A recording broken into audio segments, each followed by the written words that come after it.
कल हमने बात की थी आपसे राष्ट्र निर्माण की, तो आपको पसंद आई होगी। पढ़ने लिखने से ठीक था? हाँ, निबंध था ना एक। चलिए, अभी भी पढ़ाने लिखाने की तो इच्छा नहीं हो रही है क्योंकि माहौल पूरा राष्ट्रभक्ति का है, तो थोड़ा सा अलग ही प्रकार का माहौल बना हुआ है। ऐसे में इकोनॉमिक्स जैसा नीरस सब्जेक्ट पढ़ना, आंकड़ों में बात करना, उसमें बहुत मुश्किल होता है ना, अपने आप को रोक पाना। फिर भी कल जो हमने बातचीत की उसका एक गीत गुनगुनाते हैं, है ना। गीत गाएंगे आप लोग? ठीक है, तो हमारे साथ साथ गाने की कोशिश करना। अगर हम नहीं देश के काम आए, अगर हम नहीं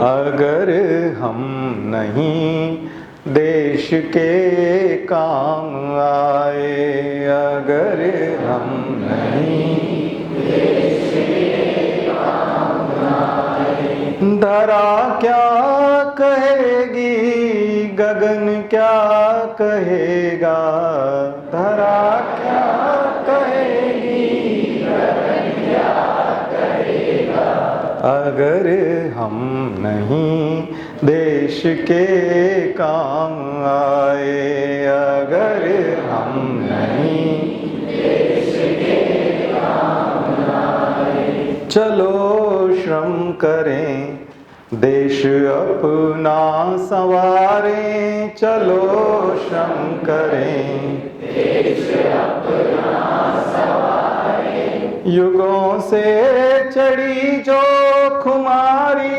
उतारें, युगों से चढ़ी जो खुमारी उतारें। अगर वक्त पर हम नहीं जाग पाए, अगर वक्त पर हम नहीं जाग पाए, सुबह क्या कहेगी, भुवन क्या कहेगा, सुबह क्या कहेगी, भुवन क्या कहेगा, अगर हम नहीं देश के काम आए, अगर हम नहीं देश के काम आए। धरा क्या कहेगी, गगन क्या कहेगा, धरा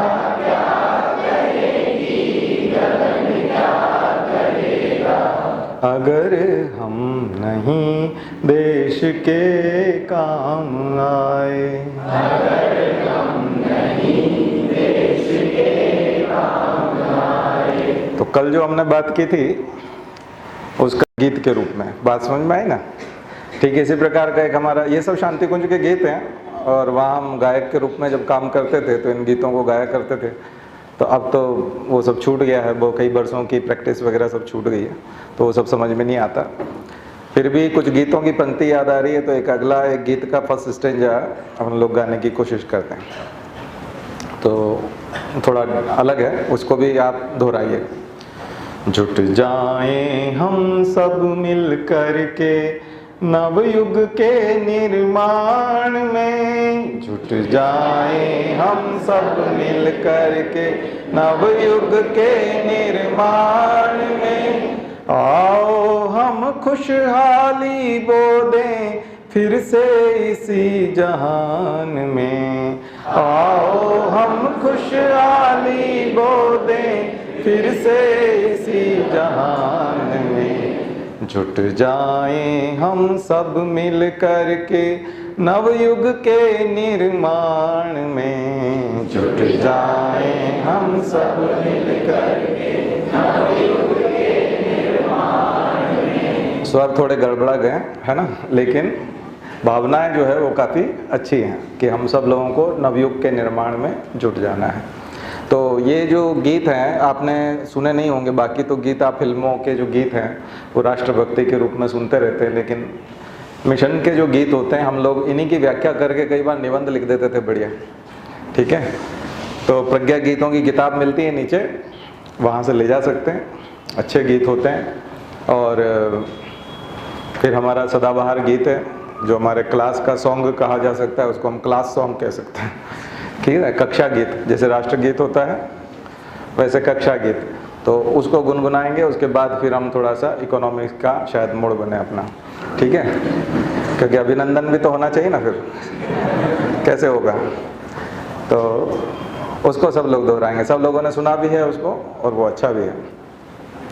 संग्राम जिंदगी है, लड़ना उसे पड़ेगा, लड़ना उसे पड़ेगा। संग्राम जिंदगी है, लड़ना उसे पड़ेगा, लड़ना उसे पड़ेगा।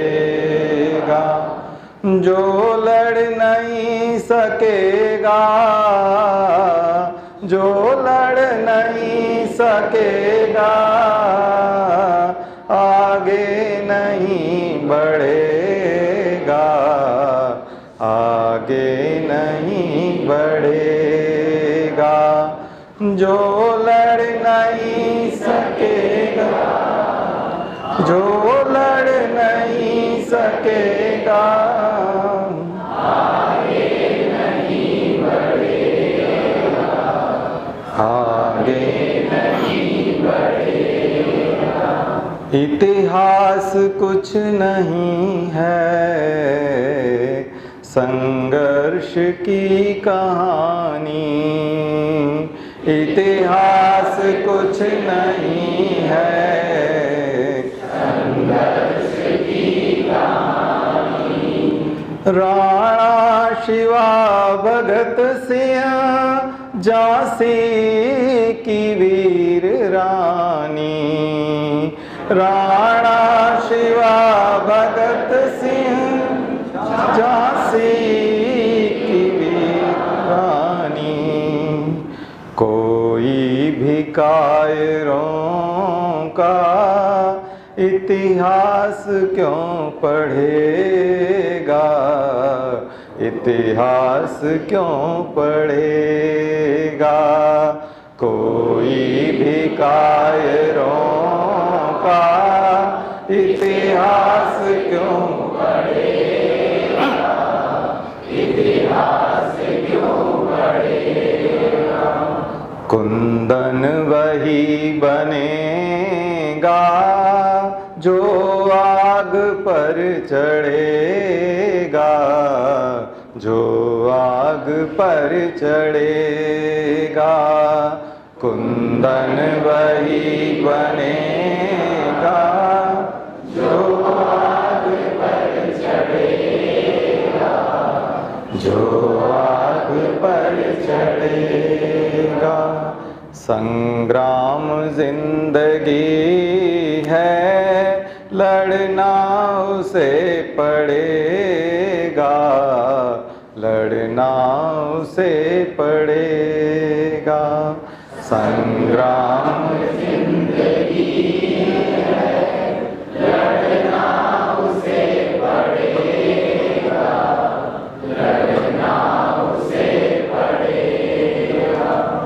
ठीक है ना। तो ये संगीत का वो जादू है जो हमें जंकृत कर देता है ना। कॉस्मिक जो हमारा जो ब्रह्मांड का जो एक संगीत है, उसके साथ साथ हम लोगों के जो कर्म हैं वो भी नृत्य करते हैं, वो भी गीत गाते हैं, और कर्म की तरफ प्रवृत्त करता है संगीत, और कर्म की तरफ प्रवृत्त होने में मजबूती भी देता है। इसीलिए आप देखते हैं कि उदासी के समय में भी हम लोग सैड सॉन्ग सुनते हैं, और जब उत्साह की बात होती है तब उत्साह वाले सॉन्ग सुनते हैं।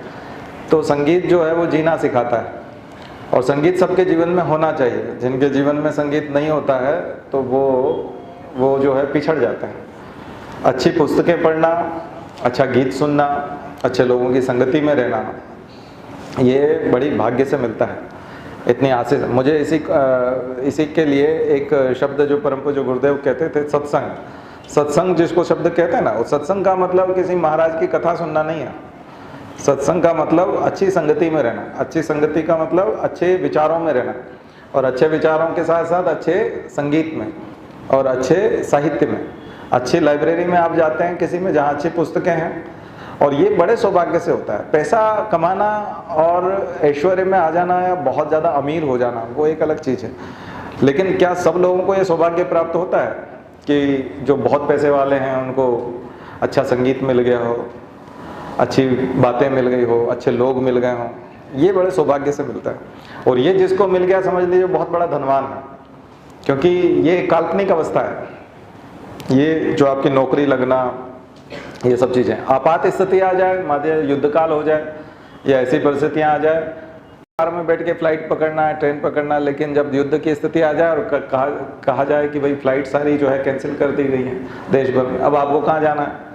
अब आप दिन भर फुर्सत में, आप कहीं नहीं जाना है। पहले आप मिल नहीं रहे थे किसी से कि नहीं आप बहुत बिजी हैं, तो इसका मतलब ये काल्पनिक स्थिति है और ये आपकी बनी बनाई है।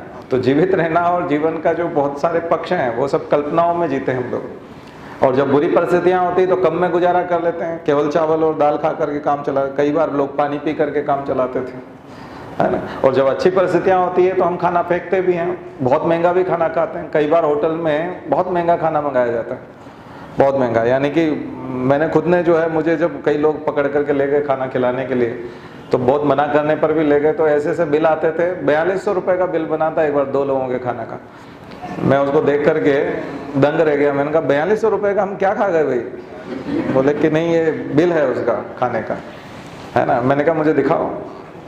ये ऐसी ऐसी होटल्स होती हैं, ऐसी ऐसी जगह होती हैं। तो ये जो है मुझे लगता है कि ये सब चौंचले हैं और ये सब जीवन के फालतू जो है हम लोगों ने सीखा है। आप विदेशियों को आप देखते हैं, विदेशी जब भारत में आते हैं तो कहीं पे भी बैठ जाते हैं, जहाँ बैठने की जगह थोड़ा सा भी उनको लगता है कि यहाँ बैठ सकते हैं, वहाँ उसको वो बैठ जाते हैं, आसानी से बैठ जाते हैं। वो बहुत ज़्यादा बिजी भी दिखाई नहीं देते। जब वो भारत घूमने आते हैं बहुत कूल रहते हैं।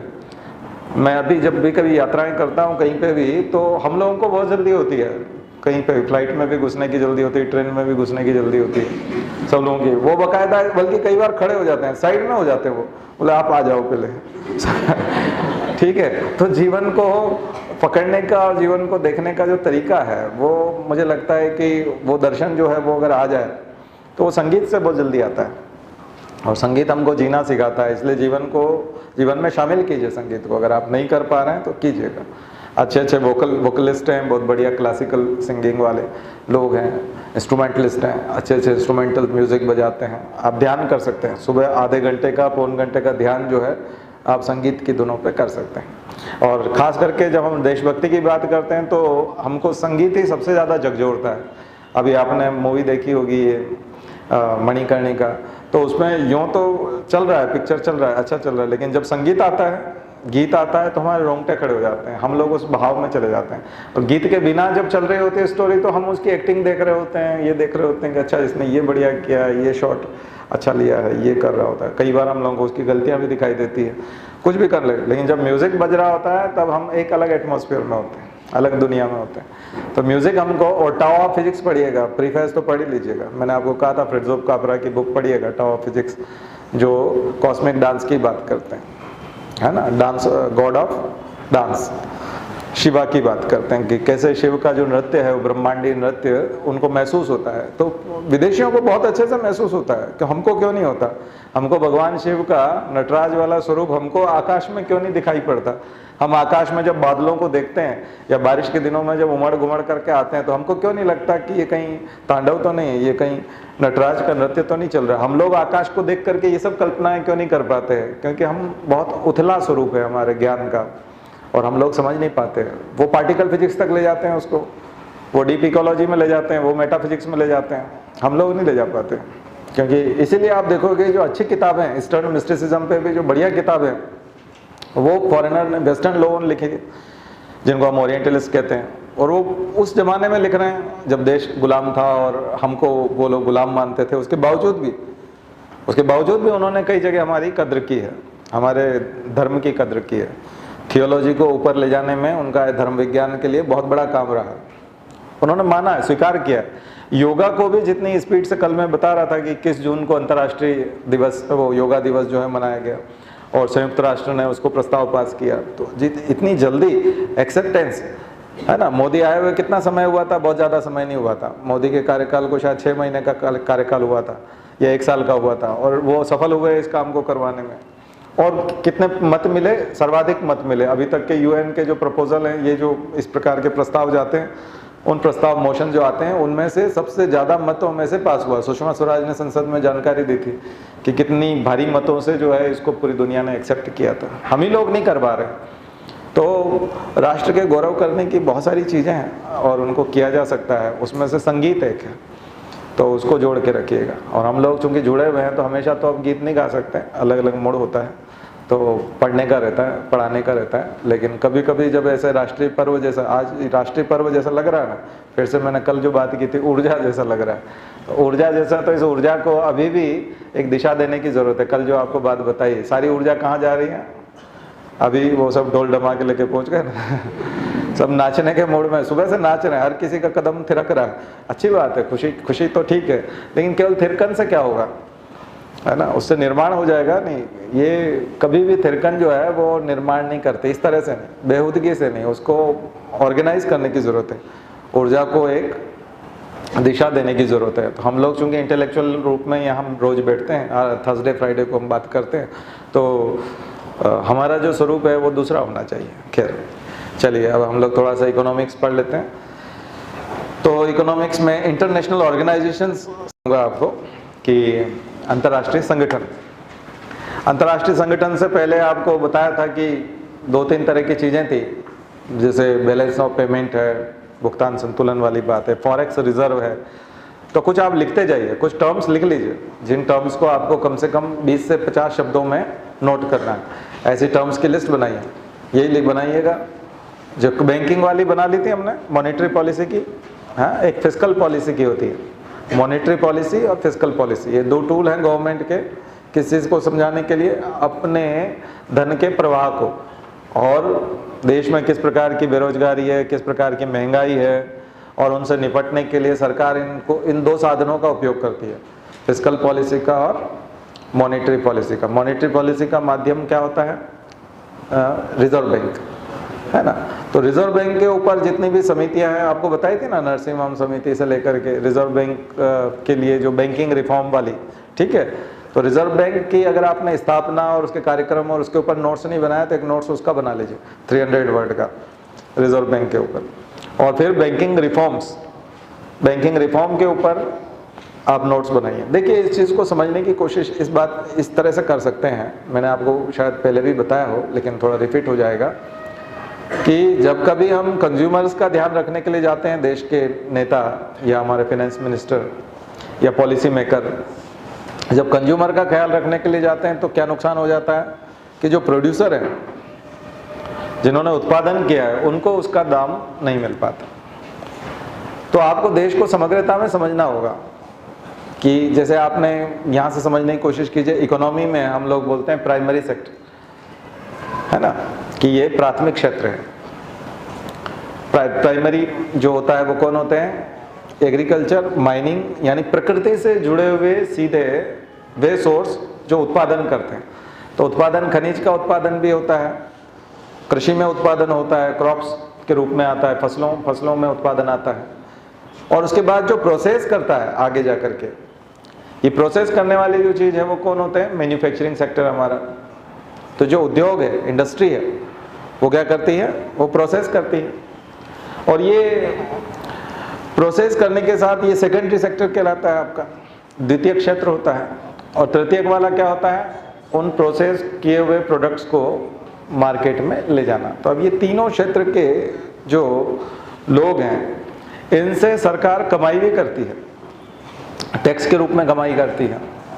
तरह तरह के टैक्स होते हैं, बेचने के ऊपर टैक्स होता है, कई बार मैन्युफैक्चरिंग पे टैक्स होता है, कई बार प्रोसेसिंग पे टैक्स होता है, कई बार सर्विस सेक्टर में जब आप सेवाएं देते हैं तो उसके ऊपर सर्विस टैक्स होता है, तो जिसको हम आजकल जीएसटी कहते हैं, है ना। उसके बाद सब लोगों के अपने इनकम होती है, बड़े लोग जब इनकम करते हैं तो उसको हम लोग कॉर्पोरेट टैक्स कहते हैं।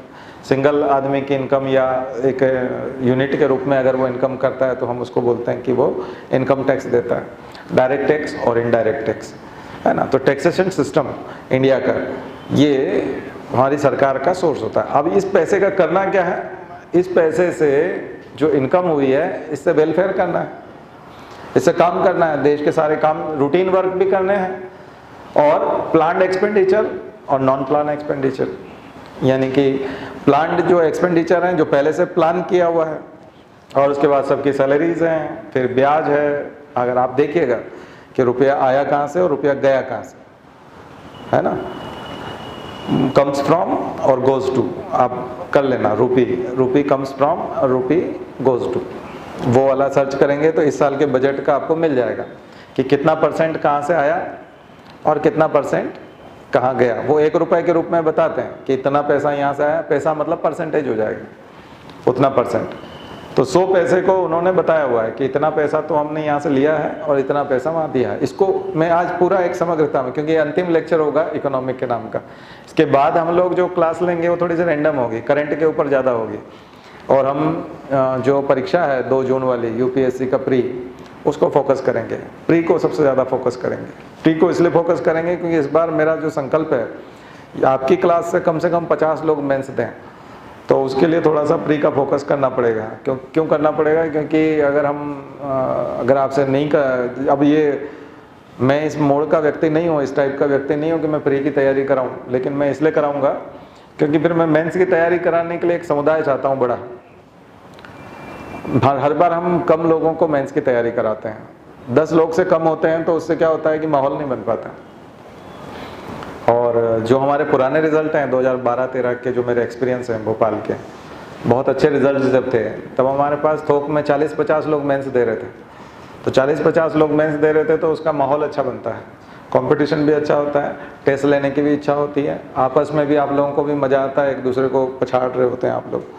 तो इस बार हमने ये तय किया है कि हम ज़्यादा से ज़्यादा लोगों को, चाहे वो कचरा भी हो, चाहे उनको कुछ ना आता हो, लेकिन उनका प्री कैसे भी करके निकलवा दिया जाए, ट्रिक लगा करके, ठीक है। तो ट्रिक लगा करके जब प्री निकल जाएगा तो थोड़ी सी घर से भी छूट मिल जाएगी पढ़ने की, और थोड़ा सा उत्साह भी बढ़ेगा। और हो सकता है कि कोई प्री के कारण ही अटक रहे हों, मेंस की काफ़ी हद तक तैयारी हो उनकी, लेकिन प्री में नहीं निकल पाते हों, इस वजह से कुछ बच्चे ऐसे होते हैं जो प्री का ही निकलने का इंतज़ार कर रहे होते हैं, तो उनके लिए भी अच्छा हो जाएगा। और मान लिया जाए नहीं है तो एक आध बार मेंस देने का अनुभव हो जाएगा, और तो क्या होगा, आप क्या कर सकते हैं, है ना। तो लेकिन प्री ज़्यादा से ज़्यादा, तो ऐसे लोग जो रेगुलर आना चाहते हैं वो अगली क्लास से जो है कभी भी छुट्टी ना मारें, क्योंकि एक क्लास की छुट्टी मारना मतलब कम से कम 5 क्वेश्चन खोने के बराबर, और 5 बहुत मायने रखते हैं। तो हर क्लास में आपको एक सप्ताह में 5 क्वेश्चन भी अगर होंगे तो हम 1 महीने में 20 प्रश्न जो है आराम से कवर कर सकते हैं। और 3 महीने हमारे पास तो हो गए 60 प्रश्न, हो गया बस सिलेक्शन। थोड़ा बहुत आप भी तो करेंगे, कुछ नहीं करेंगे, सब हम ही कराएंगे। तो ऐसा करके हो जाएगा, सिलेक्शन हो जाएगा, आराम से हो जाएगा। हम उन्हीं बातों को करेंगे, उन्हीं पॉइंट्स को उठाएंगे, और सबसे ज़्यादा करंट पे, क्योंकि आपको पता है 30 से 35 प्रश्न जो है वो समसामयिकी से आते हैं, इसी वर्ष के करंट से। तो अब वहाँ हम अगर पॉलिटी अलग से पढ़ने लगे, इकोनॉमी फिर से आएगा, इस साल का इकोनॉमिक्स वाला सारा हिस्सा आएगा। ट्रांसपोर्ट में क्या हो रहा है, अलग अलग सेक्टर में क्या हो रहा है, कुछ ज्योग्राफी के करंट आएंगे, है ना, कुछ पॉलिटी के आएंगे, कौन से एक्ट बने हैं, आजकल सरकार क्या कर रही है। तो उससे पहले मैं अंतिम क्लास है तो मैं आपको होमवर्क दे देना चाहता हूँ 1 सप्ताह का, जिसमें आप अपना इकोनॉमिक्स का ख़त्म कर लीजिए। एक टेस्ट अभी कल होगा इकोनॉमिक्स का, शायद अगला भी हम लोग इकोनॉमिक्स वाला लें, या ऐसे ही रैंडम भी ले सकते हैं। सरप्राइज टेस्ट भी होंगे, बाद में फुल टेस्ट भी होंगे, आपके सब तरह के टेस्ट होंगे। और मेरी आपको एक सलाह है कि इंटरनेट पे बहुत सारे टेस्ट अवेलेबल है, और जो टेस्ट आप देना चाहते हैं उसमें एक्सप्लेनेशन ज़रूर हो। जो टेस्ट आप देना चाहते हैं उसमें एक्सप्लेनेशन ज़रूर हो, क्योंकि आदमी गलत उत्तर तो लिख सकता है, जैसे किसी का डी आंसर है लेकिन उसने सी छाप दिया, बी छाप दिया, लेकिन एक्सप्लेनेशन गलत छापने में दिक्कत आएगी, उसके लिए बड़ा कलेजा चाहिए उसके लिए, है ना। मतलब बहुत हिम्मत का काम है कि आपने उत्तर भी गलत लिखा और साथ में उसको एक्सप्लेन भी कर दिया गलत को।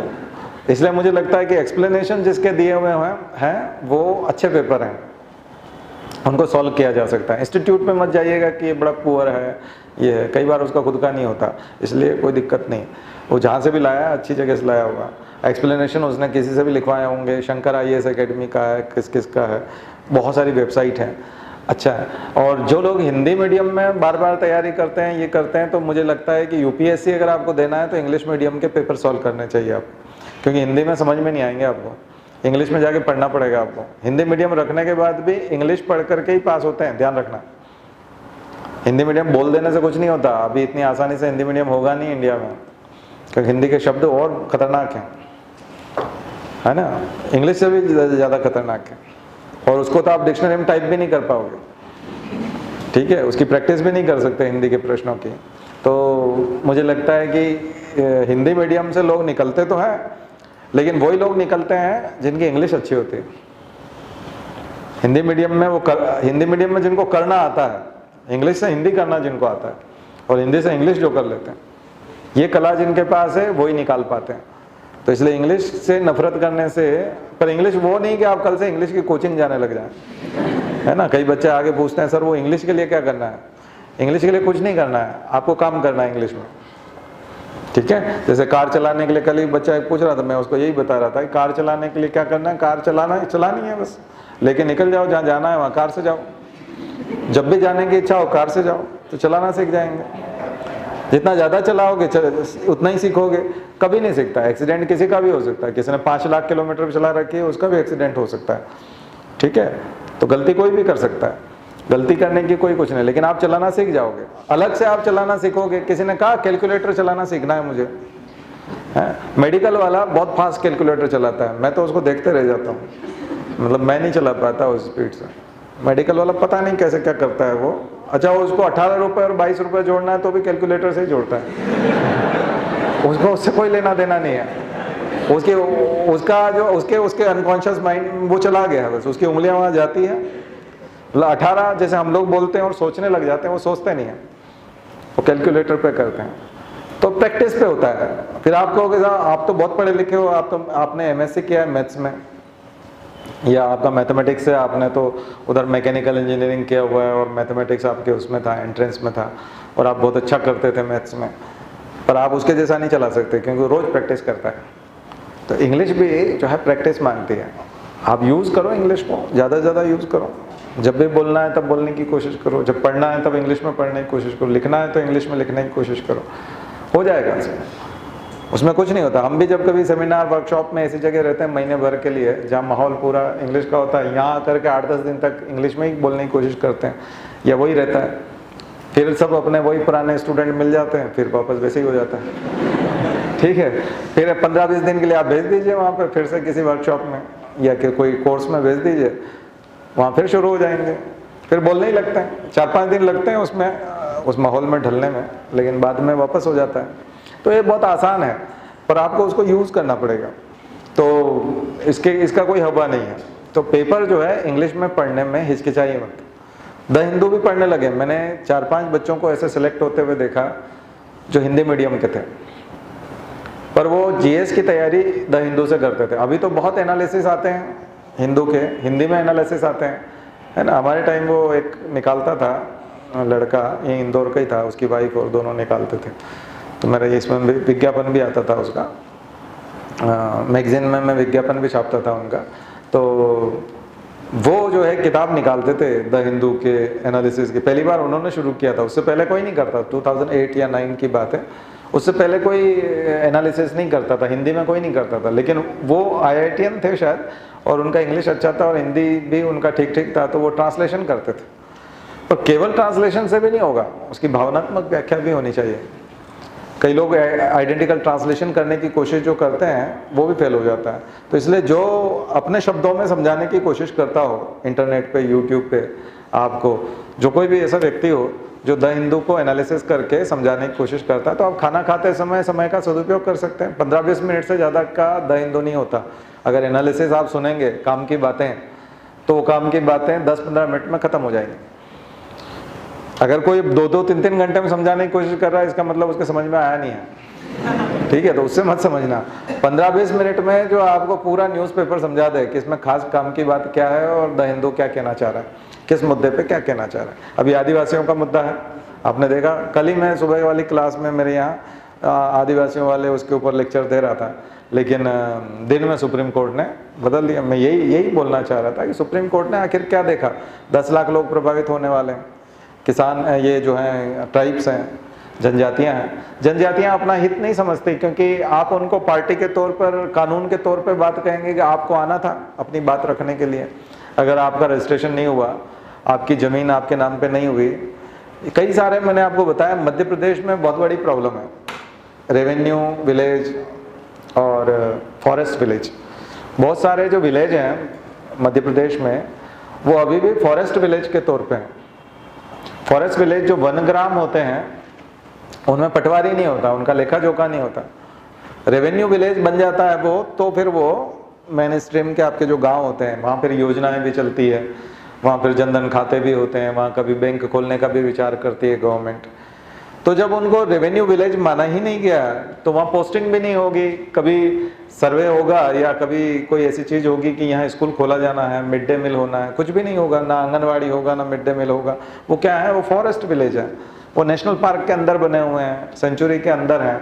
अब ये जो एनजीओ सुप्रीम कोर्ट में पहुंचा था, ये वाइल्ड लाइफ को बचाने वाला है, ये वाइल्ड लाइफ को तो बचाना चाहता है, लेकिन जो जंगलों में रह रहे हैं, जिनका साहचर्य हो गया है, पूरा एक साथ जीने के तरीका हो गया है ना। फिर एक तरफ आप ट्राइफेड बना रहे हो, वनधन योजना, वनधन स्कीम है प्रधानमंत्री की, और ट्राइफेड में जाकर के आप गोंद और तेंदुपत्ता और सब जो चीज़ें हैं हमारे मध्य प्रदेश में, साल के जो पत्ते होते हैं, वो सब आप उनसे खरीद रहे हो, और खरीद करके उनको कोऑपरेटिव हैं ये, और कोऑपरेटिव में खरीद करके फिर आप सेल कर रहे हो, मार्केटिंग कर रहे हो। तो एक तरफ तो आप ऐसी योजना बना रहे हो कि जो फॉरेस्ट प्रोड्यूस है, उस प्रोड्यूस को हम लोग खरीदेंगे और बिचौलियों को बीच में नहीं आने देंगे, व्यापारियों को बीच में नहीं आने देंगे, सरकार के कोऑपरेटिव्स खरीदेंगे और फिर पूरा मुनाफा जो है वो ट्राइबल लोगों को मिलेगा। तो एक तरफ आप इस तरह से जा रहे हो, एक तरफ उनको निष्कासन की बात कर रहे हो कि इन सबको निकालो। सुप्रीम कोर्ट ने डेडलाइन दे दी थी, उन्होंने कहा इस तारीख तक आप इनको निकाल दीजिए। अब कल उनको रियलाइज हुआ, क्या पता क्या हुआ, उन्होंने कहा रोक लगा दी, अपने ही फैसले पे रोक लगा दी उन्होंने। अब देखिए कल आ गया, तो कल सुबह तक ये नहीं था, कल ये हो गया। और ये जो फैसले आते हैं, इनके लंबे असर होते हैं। तो अब आपके लिए फॉरेस्ट पॉलिसी इंपॉर्टेंट हो गई इस बार की, है ना, इस बार के करंट के। तो इन सब चीज़ों को द हिंदू में बहुत अच्छे से वो बताता है, इंडियन एक्सप्रेस वाला भी बताता है, कभी कभी टाइम्स ऑफ इंडिया वाला भी बताता है। लेकिन ये थोड़ा ज़्यादा जो परसेंटेज है वो किसका है, द हिंदू का। तो इस पर आप बिलीव कर सकते हैं, वहाँ ज़्यादा अच्छी खबरें आती हैं, आप इनको पढ़ सकते हैं। अब वहाँ हिंदी मीडियम का, अब कई बच्चे आते हैं मेरे पास कि हिंदी मीडियम का सर कोई न्यूज़पेपर बताइए जो अच्छा हो। अच्छा क्या होता है कि वो कॉपी करते हैं, कई बार ट्रांसलेट करते हैं, तो उसमें गड़बड़ बहुत कर देते हैं। तो अब वो रोज का पढ़ना पड़ेगा आपको, और आप ही को तय करना पड़ेगा। तो आप ट्रांसलेशन देखें और फिर उसको क्रॉस चेक करें इंग्लिश वाले से, उसके बजाय आप एक काम करें कि इंग्लिश में ही पढ़ना सीख जाए, और इंग्लिश में पढ़ना आपको सीखना पड़ेगा। ठीक है, शिवराज सिंह जी के समय में जो है सारा काम हिंदी में हो रहा था, तो सारे ब्यूरोक्रेट्स को जो है हिंदी में करने की आदत हो गई, और वो इंग्लिश कई सारे भूल गए या फिर भूलने का नाटक कर रहे हैं, जो भी है वो ऐसा हो गया। अब ये आए कमलनाथ, तो ये वहाँ केंद्रीय मंत्री रहे, तो इनको इंग्लिश की आदत है, तो इन्होंने जो है वो कागज फेंकना शुरू कर दिया। बोले ये क्या है, मतलब तुमने बच्चा ये क्या है, मुझे समझ में नहीं आता क्या चीज़ लिखी है तुमने, क्योंकि वो खुद भी अंग्रेजी पढ़े लिखे हैं शुरू से, और यूनियन मिनिस्टर के तौर पे शायद 20-25 साल काम किया है, तो वहाँ सब काम अंग्रेजी में होता है। वहाँ यूनियन मिनिस्ट्री में जो है आपका हिंदी नहीं चलता, मोदी जी चलाना चाहेंगे तो भी नहीं चलेगा, क्योंकि वहाँ का जो स्ट्रक्चर है वो उसी तरह का है। लेकिन यहाँ इन्होंने चला दिया, क्योंकि साहब को नहीं आती थी उतनी, तो फिर वो हो गया। अब साहब को आती है तो ये भूल गए जो है, वो सबऑर्डिनेट जो है उनका थोड़ा सा वो एक्सपीरियंस वो हो गया। तो ऐसी पर देखो, कभी भी मुख्यमंत्री बदल जाएगा आपका, कभी भी बॉस बदल जाएगा, तो फिर वो आ जाएगा अंग्रेजी में। इंटरव्यू में भी, आईएएस के इंटरव्यू में आप लिख दें चाहे कि आप हिंदी में मीडियम में हैं और हिंदी मीडियम में आपका इंटरव्यू होगा, वो भी बोलते हैं कि आप जिस मीडियम में उसमें होगा। लेकिन वहाँ जो है वो केजी बालाकृष्णन टाइप या ऐसे कोई जो साउथ के नहीं होते, उन्नी कृष्णन, ये जो है ये ऐसे कोई आ गए बैठ गए, अब उसको तो हिंदी आती नहीं है ना, वो उसको तो वचन भी नहीं आता, उसको तो वो जो है जेंडर बोलना भी नहीं आता। कई बार लड़की को भी बोलता है ना तुम्हारा है, या मतलब कुछ भी आप जानते ही हो, तो उसमें कुछ समझ में नहीं आता उसको। अब आप उसके सामने जो है वहाँ इंग्लिश नहीं बोलेंगे या इंग्लिश में समझाने का प्रयास नहीं करेंगे, फिर दिक्कत आ जाएगी। इसलिए इंग्लिश से नफरत मत कीजिए, इंग्लिश अभी रची बसी हुई है और इतना आसान नहीं है। अभी भी पढ़ाई लिखाई की समझदारी की सारी बातें इंग्लिश में ही की जाती है। तो इसलिए थोड़ा सा अगर आप, और जो लोग इंग्लिश मीडियम के हैं उनको मैं कहना चाह रहा हूँ कि अगर अपनी इंग्लिश जो है वो फ्लुएंट नहीं है और थोड़ी सी ठीक नहीं है और आपका मीडियम इंग्लिश है, तो फिर आपको माफ़ नहीं किया जाएगा क्योंकि आपने मीडियम इंग्लिश लिखा है, ठीक है। तो फिर वहाँ पर काफ़ी कंपटीशन है, लोग हैं ऐसे अवेलेबल हैं उनके पास जो अच्छी इंग्लिश बोलते हैं। नॉर्थ ईस्ट में अच्छा माहौल है, साउथ में अच्छा माहौल है, काफ़ी जगह पर इंग्लिश का काफ़ी अच्छा। हमारे इधर भी जो बच्चे मिलिट्री स्कूल में पढ़े होते हैं या काफ़ी अच्छे स्कूलिंग जहाँ जिनका है, कई सारे स्कूल हैं ऐसे जो बचपन से इंग्लिश को अच्छी कर देते हैं, बहुत अच्छी कर देते हैं। तो उनका स्कूल का, उस स्कूल को ही क्रेडिट जाता है वो पूरा पूरा, क्योंकि उस स्कूल के जो बेकार बच्चे हैं ना वो भी अच्छी बोलते हैं, चाहे वो आवारागर्दी करते रहे हों तो भी इंग्लिश तो अच्छी बोलते हैं ना। तो उसका इंटेलिजेंस से उससे कोई लेना देना नहीं है, परसेंटेज अच्छे बनते हों या आपने टॉप किया हो, ये सब चीज़ें नहीं होती। लेकिन मुझे लगता है कि लैंग्वेज बहुत मायने रखती है। मायने इसलिए रखती है क्योंकि उसमें आप एक्सप्रेस करते हैं, और एक्सप्रेस करते हैं तो भारत में तो मुझे लगता है अभी भी इंग्लिश मीडियम का जो हुआ है और जिस तरह का इंग्लिश मीडियम है, अभी भी लैंग्वेज आना ही अपने आप में बहुत बड़ी सक्सेस, कि अगर आपको आ गई लैंग्वेज तो उसके बाद नॉलेज सेकेंडरी हो जाता है, क्योंकि वो जिस तरह से एक्सप्रेस कर रहा है, साधारण सी बात को भी वो एक्सप्रेस कर रहा है, और अगर वो इंग्लिश में कर रहा है तो उससे वो इम्प्रेस हो जाते हैं। इंग्लिश मीडियम में लिखने मात्र से आपको कम से कम 90 से 120 नंबर का मेंस में अंतर पड़ जाता है, 90 से 120। उसी स्टैंडर्ड का किसी ने हिंदी में लिखा है और उसने इंग्लिश में लिखा है। तो कई लोग बच्चे जो दुविधा में रहते हैं, कई बार मुझसे पूछते हैं, तो ये आज का लेक्चर जो है आप उनको सजेस्ट कर देना कि मीडियम के लिए क्या किया जाना चाहिए। कई बच्चे बोलते हैं सर हम इंग्लिश में लिख सकते हैं, लेकिन मैं ज़्यादा कंफर्टेबल महसूस करता हूँ हिंदी में, हिंदी में बहुत ज़्यादा है। तो मैं उसको बोलता तो हूँ कि जिसमें कंफर्टेबल महसूस करते हो उसमें चले जाओ, लेकिन वहाँ 90 नंबर का अंतर आ जाएगा, 100 नंबर का डिफरेंस आ जाएगा। आप कंफर्टेबली जो लिखोगे ना उससे आप 800 पे पहुँचोगे, और अगर वही परेशानी में भी लिखोगे इंग्लिश में तो 900 पहुँच जाओगे। बात समझ में लिखा? तो आप जो है कोशिश करें कि मीडियम को जीतने की कोशिश करें। वो हुआ नहीं है, थोड़ा सा प्रैक्टिस करना पड़ेगी, और रोज़ जब आप कलेक्शन करेंगे 20 से 50 शब्दों का कलेक्शन रोज़ होगा, रोज़ खबरों में आएगा। देखो शुरू में आपको डिक्शनरी लेके करना पड़ेगा, लेकिन ये हो जाएगा। तो टर्मिनोलॉजी वाली जो चीज़ें हैं यहाँ से शुरू कर सकते हैं। इकोनॉमी में बहुत इंग्लिश है ना, बहुत सारी टर्म्स हैं ऐसी जो आपको इकोनॉमिक्स में आपको हिंदी में समझने में बहुत दिक्कत आई। इकोनॉमिक्स को, बायो को और पॉलिटी को आप थोड़ा बहुत समझ सकते हैं हिंदी में, हिस्ट्री को बहुत अच्छे से हिंदी में समझा जा सकता है, लेकिन सबसे ज़्यादा दिक्कत आती है इकोनॉमिक्स में और बायोलॉजी में, एनवायरमेंटल साइंस में, और इसमें सबसे ज़्यादा दिक्कत आती है क्योंकि उनकी टर्म्स जो हैं बड़ी भारी भरकम होती हैं। और हिंदी में इतनी मेहनत करेंगे मुझे लगता है कि उससे जल्दी आप इंग्लिश में सीख जाएंगे, क्योंकि मटेरियल भी बहुत अवेलेबल है। तो यहाँ से शुरू कर दीजिएगा, मॉनेटरी पॉलिसी और फिस्कल पॉलिसी। फिर कमेटीज़ की लिस्ट बनाने के लिए शायद मैंने आपको कहा था कि कमेटीज़ और कमीशंस की लिस्ट बनानी है, और ख़ास करके जो नरसिम्हन कमेटी है, नरसिम्हन फर्स्ट और सेकंड, जो लिबरलाइजेशन की तरफ ले जाती है बैंकिंग को, ज़्यादा से ज़्यादा छूट देने की, और ऑटोनॉमी बैंकों को मिलती है कर्ज देने के लिए और उसके लिए उनकी सिफारिशों से, तो वो सिफारिशें जरूर लिखिएगा, वो बड़े बैंकिंग रिफॉर्म है, ठीक है। इसके अलावा टैक्स रिफॉर्म्स, केलकर कमीशन की रिपोर्ट, टैक्स रिफॉर्म्स। फिर एक न्यूनतम समर्थन मूल्य के ऊपर और भावांतर योजना, ये बड़े बदलाव हैं। मिनिमम सपोर्ट प्राइस और प्राइस का जो डिफरेंस होता है उसके लिए भी सरकार ने चीज़ें की है। तो यही होता है, जब आप प्रोड्यूस का रेट कम कर देंगे और इन्फ्लेशन कम करने के लिए जब आप वहाँ चले जाएंगे तो फिर आप यहाँ नुकसान करा बैठेंगे, क्योंकि जो किसान है, तो मैं यही आपको बताना चाह रहा था कि कई बार हम प्रोड्यूसर को नुकसान कर देते हैं, कई बार कंज्यूमर को नुकसान कर देते हैं। तो सरकार को इन दोनों को बैलेंस करते रहना पड़ता है कि कंज्यूमर जो है, कंज्यूमर फ्रेंडली मार्केट भी हो और प्रोड्यूसर जो भी हैं उनको भी नुकसान ना हो, इसके लिए वो तमाम पॉलिसी बनाते हैं। तो आप बिल्कुल, आप है ना, इसमें डूब करके ये समझने की कोशिश कीजिएगा कि इस संतुलन को आपको जाके बनाना है। अगर आप इसको रटने की कोशिश करेंगे तो फिर आप टर्म्स को नहीं समझ पाएंगे। रटने की कोशिश मत करिएगा, इकोनॉमिक्स को समझने की कोशिश कीजिएगा, ठीक है। और डेवलपमेंट के जितने भी स्टेजेस हैं वो एक दूसरे को जोड़ते हैं। जैसे मैं आपको एग्जांपल दूं WTO का विकास कैसे हुआ।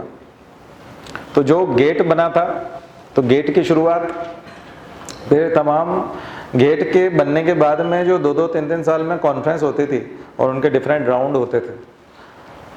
तो जो आप आएंगे 1986 के आसपास, तो यहाँ आपको उरुग्वे राउंड मिलेगा। 76 के आसपास कितना मिलेगा? Uruguay round. और उरुग्वे राउंड के दौरान जो बातचीत हुई उससे किसका स्थापना हुई? WTO की। उससे WTO की स्थापना हुई।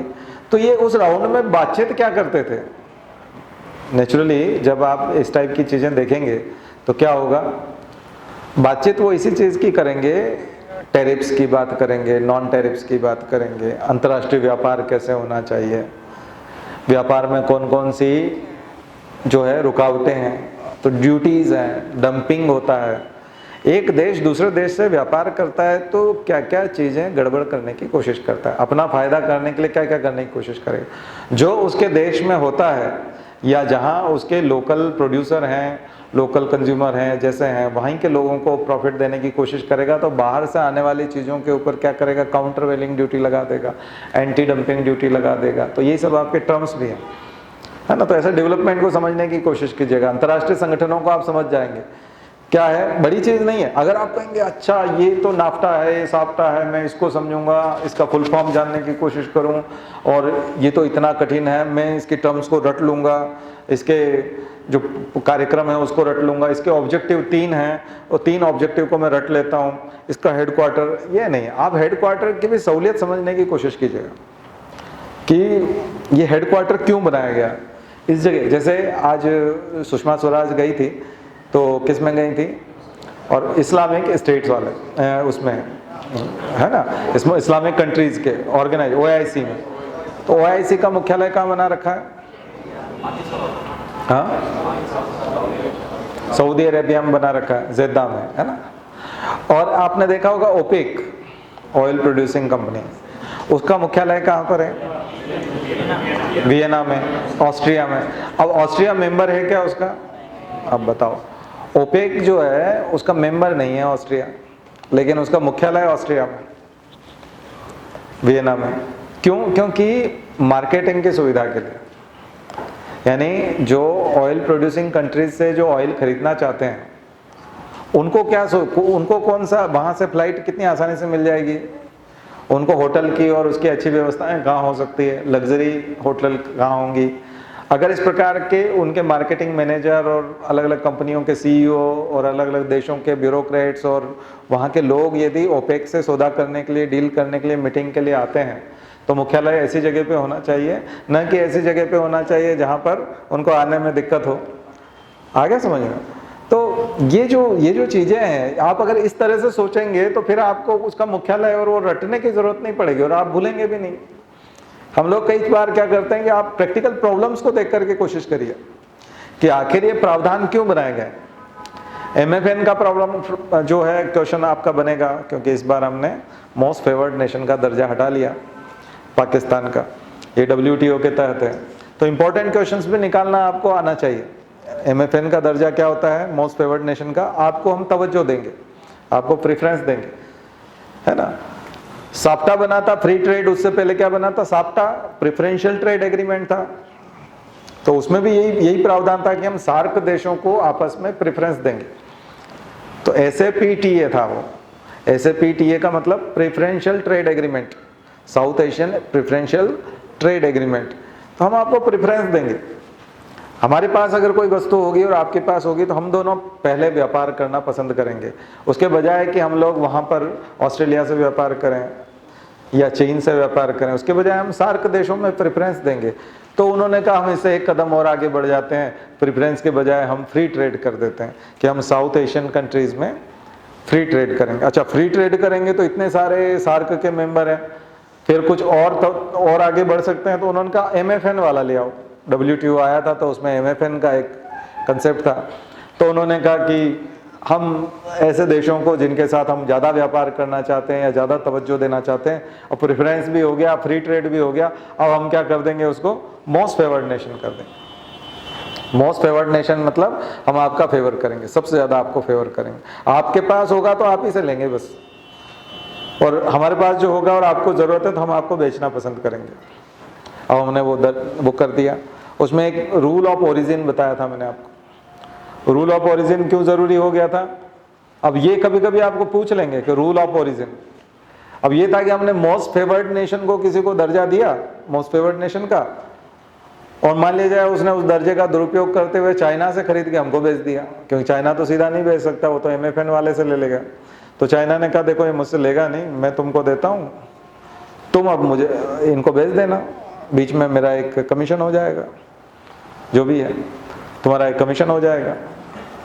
तो उसके बाद WTO ने कहा ये बदमाशी होगी, WTO ने कहा कि ये बदमाशी होगी मोस्ट फेवर्ड नेशन के मामले में, तो उन्होंने कहा रूल ऑफ ओरिजिन होना चाहिए, यानी जिस वस्तु को आप सेल कर रहे हो उसका ओरिजिन आपके यहाँ होना चाहिए। बात समझ में आई ना? यानी उसका प्राइमरी सेक्टर, यानी उसका माइनिंग होना चाहिए या फिर उसका कल्टीवेशन कहाँ हुआ हो, आपके यहाँ हुआ हो। आपके यहाँ अगर वो प्रोड्यूस हुआ है और आपके ही प्रोसेस हुआ है, मैन्युफैक्चर्ड है, तो फिर उसको आप MFN के तहत बेच सकते हो। तो इसको बोला रूल ऑफ ओरिजिन। तो ये अलग से आप रूल ऑफ ओरिजिन, MFN ये समझने की कोशिश करें, उसके बजाय एक सीक्वेंस में समझने की कोशिश करें कि पहले क्या आया, फिर क्या हुआ, फिर कहाँ तक पहुँचा। तो ये आपको टर्म्स को रटना नहीं पड़ेगा, ठीक है, इकोनॉमिक्स सरल हो जाएगी। वर्ल्ड बैंक के इतिहास को भी आप उठा करके देखें, वर्ल्ड बैंक का एक नाम है IBRD।